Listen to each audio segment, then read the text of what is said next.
Assalamualaikum warahmatullahi wabarakatuh. Perkenalkan, nama saya Billy Fernandes. Jadi pada video kali ini saya akan sharing ke teman-teman semua mengenai struktur pohon dan juga pohon biner. Jadi di video ini saya akan menjelaskan apa sih yang dimaksud dengan struktur pohon, apa sih yang dimaksud dengan pohon biner, dan bagaimana cara mengubah barisan-barisan atau bilangan-bilangan menjadi sebuah pohon biner. Jadi tonton terus videonya sampai habis ya. Semoga bermanfaat dan selamat menonton. Terima kasih.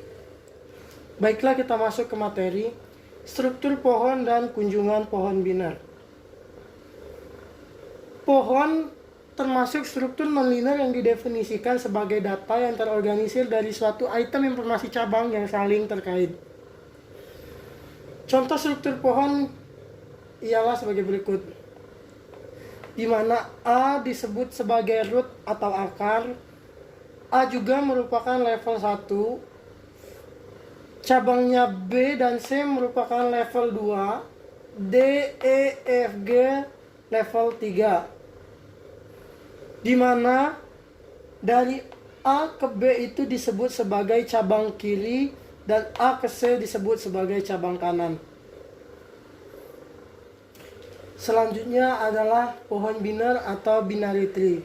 Jadi pohon biner ini biasanya digunakan untuk menyajikan data yang mengandung hubungan hierarkial antara elemen-elemennya. Juga pohon biner ini dianggap paling mudah dikelola dalam komputer. Pohon biner ini juga disebut sebagai pohon umum atau general tree, yang dapat didefinisikan sebagai kumpulan simpul yang mungkin kosong atau mempunyai akar dan dua sub pohon yang saling terpisah yang disebut dengan cabang kiri ataupun cabang kanan. Nah, ini adalah karakteristik dari pohon biner itu sendiri. Yang pertama, setiap simpul paling banyak memiliki 2 buah anak. Yang kedua, derajat tertinggi dari setiap simpul adalah 2. Yang ketiga, dibedakan antara cabang kiri dan kanan. Dan yang keempat, dimungkinkan tidak memiliki simpul. Nah, ini adalah gambar dari istilah-istilah yang ada dalam pohon biner. Untuk yang pertama ini disebut sebagai pohon biner penuh. Memiliki 2 buah anak, tiap cabang memiliki panjang yang luas yang sama. Nah, yang ini disebut sebagai pohon biner lengkap.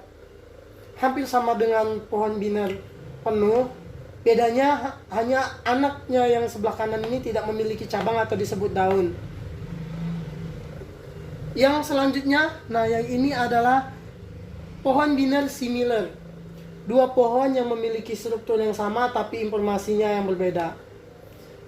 Sama, dia terdiri dari root dan cabang kiri kanan, tetapi yang di atas informasinya ABC, sedangkan yang di bawah PQR. Yang selanjutnya yaitu pohon biner ekivalen. 2 pohon yang memiliki struktur yang sama juga memberikan informasi yang sama. Strukturnya sama, informasinya juga sama, ABC, ABC. Dan yang terakhir ini pohon biner miring. Pohon biner miring yaitu 2 pohon yang semua simpulnya mempunyai 1 anak atau turunan kecuali daun. Selanjutnya yaitu contoh pohon biner. Nah, pada kali ini saya akan sharing ke teman-teman bagaimana cara mengubah barisan-barisan berikut ke dalam pohon biner. Nah, saya sudah menyiapkan barisan-barisan berikut yang akan saya ubah ke pohon biner, di mana ini disebut baris pertama, baris kedua, ketiga, keempat, dan seterusnya. Hal yang perlu teman-teman perhatikan untuk mengubah barisan ke dalam pohon biner yaitu jika baris kedua dan seterusnya lebih besar daripada baris pertama, maka dia akan ditulis di cabang yang ke sebelah kanan. Namun sebaliknya, jika baris kedua, ketiga, dan seterusnya lebih kecil daripada baris yang pertama, maka dia akan ditulis di cabang sebelah kiri. Langsung saja kita mulai. Yang pertama yaitu baris pertama 12.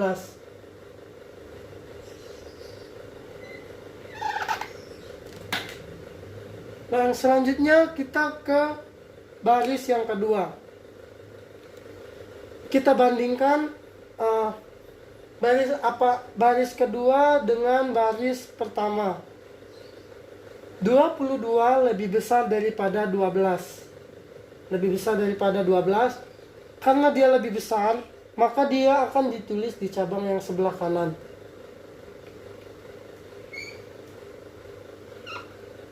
Selanjutnya baris yang ketiga. Kita bandingkan baris yang ketiga dengan baris yang pertama. 8 lebih kecil daripada 12. Karena dia lebih kecil daripada 12, dia ditulis di cabang ke sebelah kiri.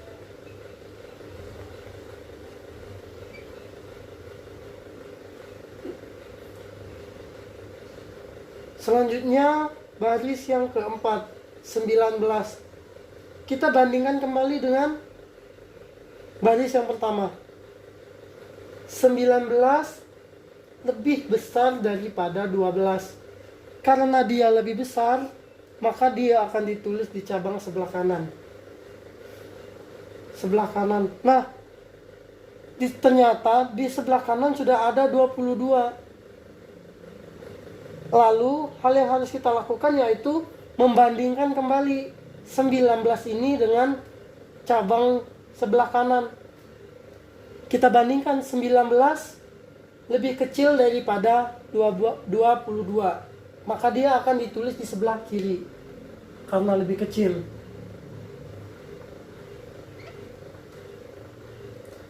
Selanjutnya 10. 10 kita bandingkan kembali dengan baris yang pertama. 10 lebih kecil daripada 12. Maka dia akan ditaruh di cabang sebelah kiri. Sebelah kiri sudah ada 8. Kita bandingkan kembali. 10 lebih besar daripada 8. Karena dia lebih besar daripada 8, maka dia akan ditulis di cabang yang sebelah kanan.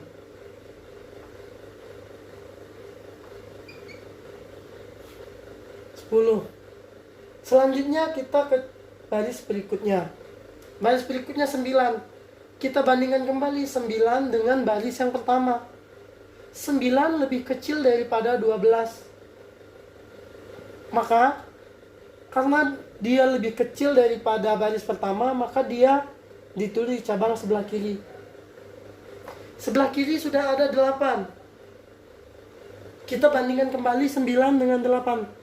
9 lebih besar daripada 8.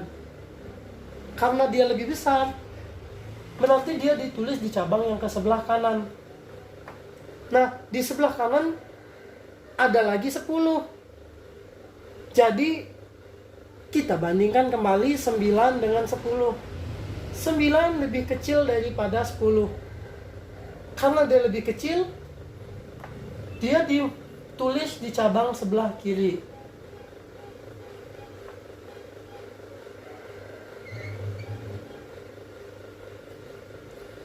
Selanjutnya ke 20. 20 lebih besar daripada 12. Berarti dia ditulis di cabang ke sebelah kanan. Di sebelah kanan sudah ada 22. Kita bandingkan kembali. 20 lebih kecil daripada 22. Maka dia akan ditulis di sebelah kiri. Sebelah kiri sudah ada 12. Jadi 20 ini kita bandingkan kembali dengan 12. 20 lebih besar daripada 12. Maka dia akan ditulis di cabang sebelah kanan.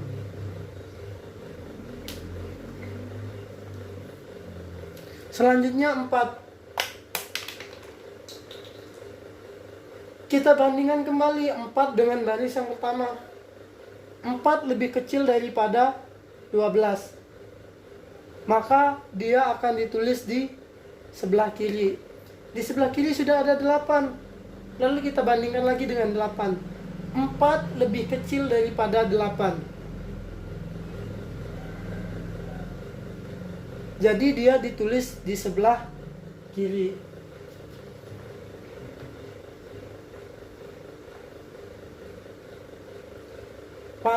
Selanjutnya 2 kita bandingkan kembali dengan baris yang pertama. 2 lebih kecil daripada 12. Karena lebih kecil, dia ditulis di cabang sebelah kiri. Di sebelah kiri sudah ada 8. Kita bandingkan kembali. 2 lebih kecil daripada 8. Maka dia akan ditulis di cabang sebelah kiri karena lebih kecil. Di sebelah kiri sudah ada 4. Lalu kita bandingkan lagi 2 dan 4. Ternyata 2 lebih kecil daripada 4. Karena lebih kecil maka dia akan ditulis di cabang sebelah kiri.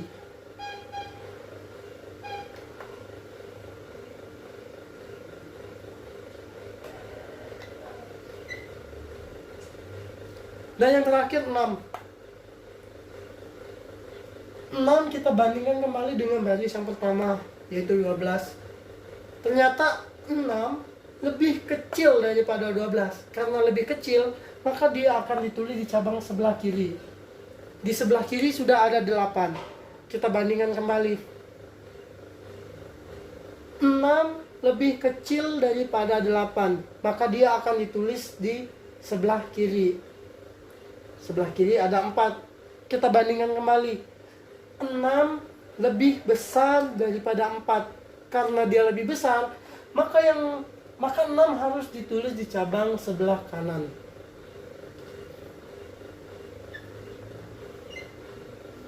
Nah, jadi ini adalah pohon biner dari barisan-barisan berikut.